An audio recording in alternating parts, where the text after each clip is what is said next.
talk about what I classify as Mexico's next gold mine. And the reason I'm suggesting that is that we've gone through the permitting process over the past almost 2 years now, and we're seeing movement with the environmental agency, SEMARNAT, to the point where files that have been neglected for a year, year and a half, 2 years, are now being reviewed and are getting the attention from the regulators.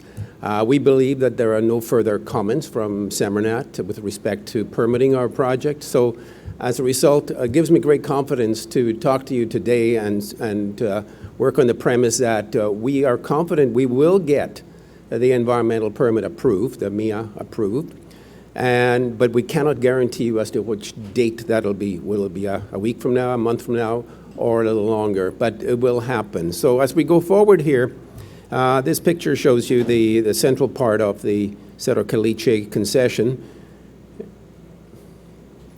Forward-looking statements, we will, of course, be talking about those today. And I want to talk about the foundation of any company is, of course, the team, the management team. And we've got a stellar management team. We'll talk about the two technical people in Mexico. Here we have Jorge Diaz, our mining engineer. He's over in the corner over here. Feel free to ask questions of him. And he is a VP of exploration and of operations, and he's vice chairman of the company as well. And in fact, he's the largest single shareholder in the company now. So congratulations, Jorge. He's got many, many years of mining experience behind him. He's been involved in the design, construction, and operation of at least 11 gold mines over the years. So he's no stranger to building a gold mine. He is going to build our mine for us over the coming year, year and a half. The other technical person I want to emphasize upon is Mel Herdrick, our VP Exploration. He's been involved in the discovery of many different projects in Mexico over the years. Notables like Colorado, San Antonio, Chipriona is another one. He's over 5 million ounces of gold discovery to his credit. So between those two technical people, we're well established and well covered in Mexico. John Darch and I have both been in the market for over 40 years, and we've raised hundreds of millions of dollars for our companies in various parts of the world. And there's not too many continents we haven't trodden on, except maybe Antarctica. Location-wise, we're in the Sonora State, which is by far the finest jurisdiction in all of Mexico to permit a gold project. 38% of the gold that's produced in Mexico is mined in Sonora State. And it contributes 28%, 25% of the GDP to the Sonora State. So we have tremendous amount of grassroots support at the local level and at the state level. And the governor of Sonora is one of our greatest champions, and he's been working closely with us and other Canadian mining companies to get the permitting through the environmental agency in Mexico City, SEMARNAT. We're surrounded by producing mines, the Cerro Prieto mine to our west, the Mercedes mine to our east on the same structure, and also to our north, Agnico Eagle's Santa Gertrudis project, well underway with establishing a significant resource there. We actually share the access road with Cerro Prieto mine and Santa Gertrudis, so we're delightful company, I would say. As far as Sonora is concerned for location, it's from Tucson, Arizona to our property is 3 hours, or a 3-hour drive to the state capital of Hermosillo. So earlier this year, we had SRK conduct a resource estimation for us. It was an update from an earlier resource that was done by Micon. And SRK, as you can well imagine, are very conservative, but the numbers, we're quite satisfied with the numbers. Now, within the pit shells, they have developed an inferred resource and an indicated resource totaling 440,000 mineable ounces. And metallurgy, from a metallurgical perspective, we've done 8 months of metallurgical testing in Nevada, and ended up with a 74% recovery on an open pit heap leach oxide deposit. And so currently, if you look at the potential, there's probably another 15,000 meters of drilling that is classified as potential. And this potential is, the only reason it's not included in the pit shells is the spacing is a little too wide. So with some infill drilling, we hopefully will be able to contribute another up to 285,000 ounces with the pit shells in the next edition of a PEA or pre-feasibility or whatever it's going to be, or resource estimation. So collectively, we've been focusing on potential for the project itself. We've always maintained that the potential is up to 2 million ounces. And if you take all of this into consideration right now and tally it all up, we're getting close to the potential of 700,000 ounces with 440,000 ounces in the pit shells as we speak. So going forward, there's significant potential surrounding the pit shells, and I'll go into that momentarily. But we produced just a week ago a PEA that we feel very comfortable can take us into production. And a lot of you have been asking, how can you take a project through to production and construction with simply a PEA? Well, this is an open pit oxide deposit. Mineralization is evident at surface.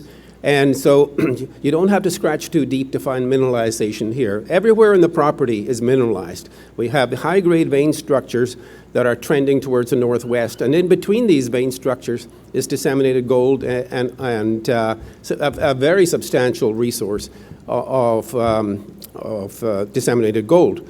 So the PEA that we put together is based upon the 440,000 ounces of mineable ounces, according to SRK.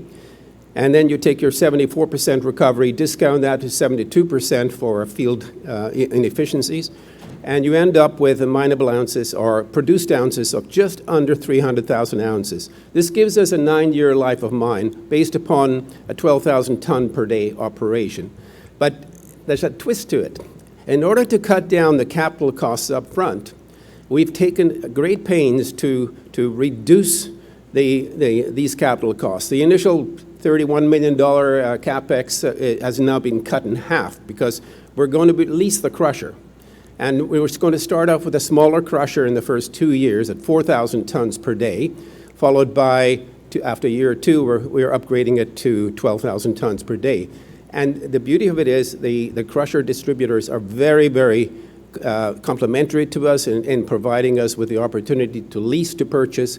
And so after 2 years, of course, we turn in the 4,000-ton crusher for 12,000 tons per day. So it gives us an average of approximately it's just under 40,000 ounces per year of gold production. Now, at $1,800 gold, the economics are sound. A net after-tax return on the IRR is 45%. So I urge you to consider comparing that to any of the major gold projects around the world with similar IRRs, 45, 50%. But more importantly, we've cut the capital cost down to such that there is very little risk to the project lender and to our shareholders. We were concerned about over-dilution in the initial phase where the capital costs were over $30 million because the markets have not been kind to juniors over the past couple of years. So now we've got it to the point we've wrestled the capital costs down to $15.5 million US, and the rest of the capital will be paid for out of sustaining capital. Now, also take a look at the economics at $2,000 gold. And of course, your IRR increases substantially on that basis. So you're up to somewhere in the order of, I believe it's over 85% on the IRR, 63% after tax. And the net present value increases to $77 million. So it becomes a very robust project, limited downside risk because of the fact that we're releasing the crusher, and we've pushed some of the expansion into years 2 and 3 and 4 and pay for it out of cash flow.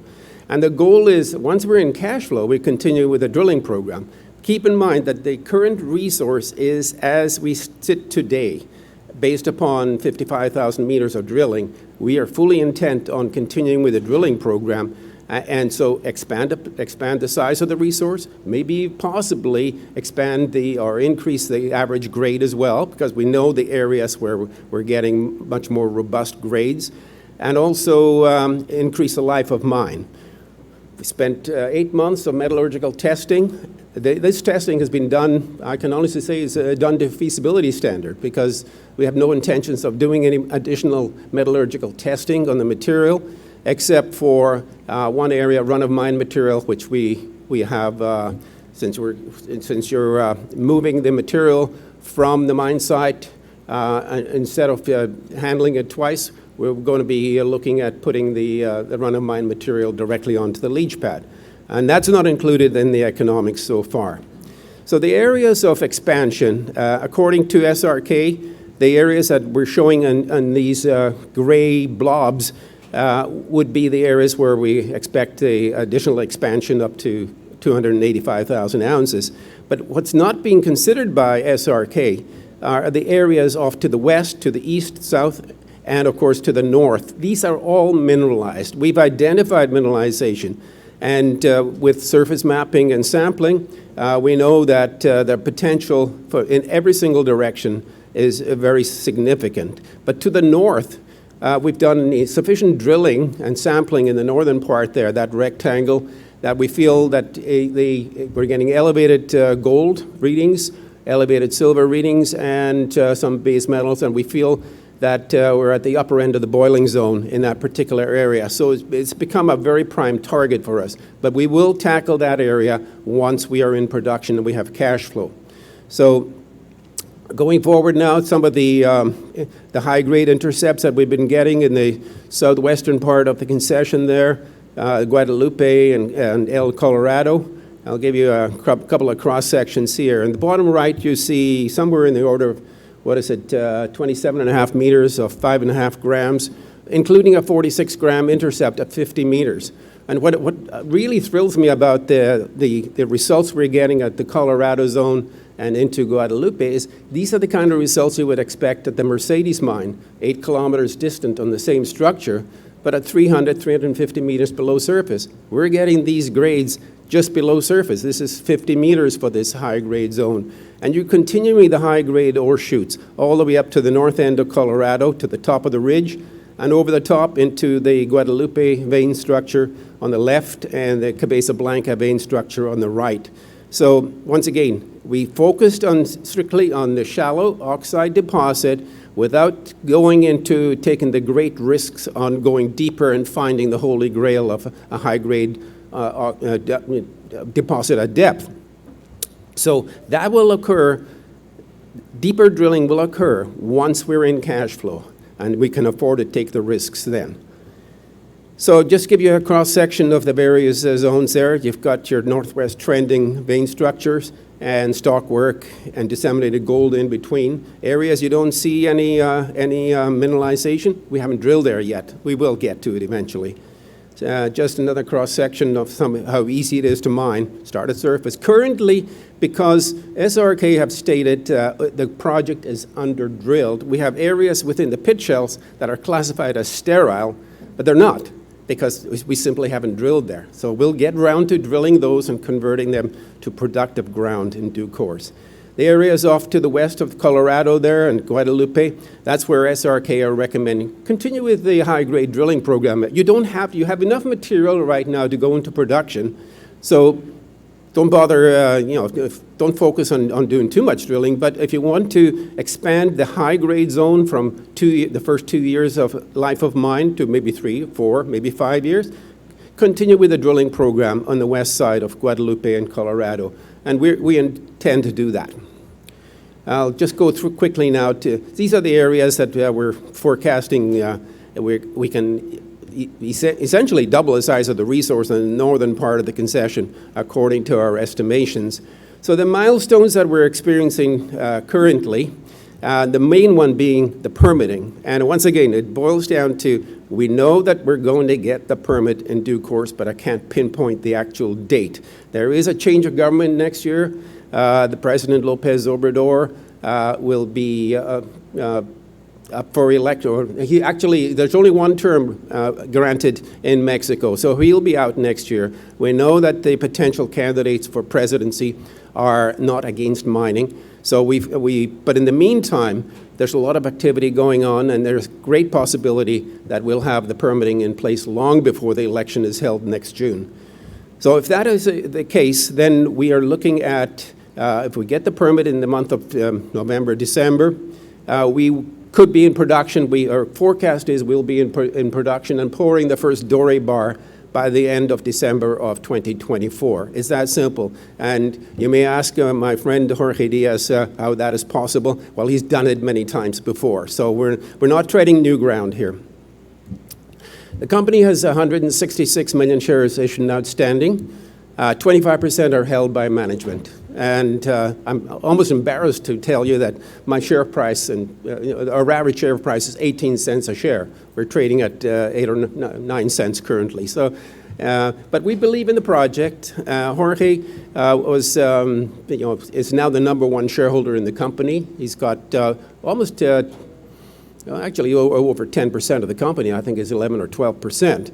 So we are very committed to the company, and in the recent private placement, Jorge put $1 million into the company. John put $500,000 into the company. So we believe that we have a tiger by the tail here. We will bring it to production. It's a matter of when, and over the coming year, the value of the company will be reflected on the basis of a company transitioning into production as opposed to being pure exploration.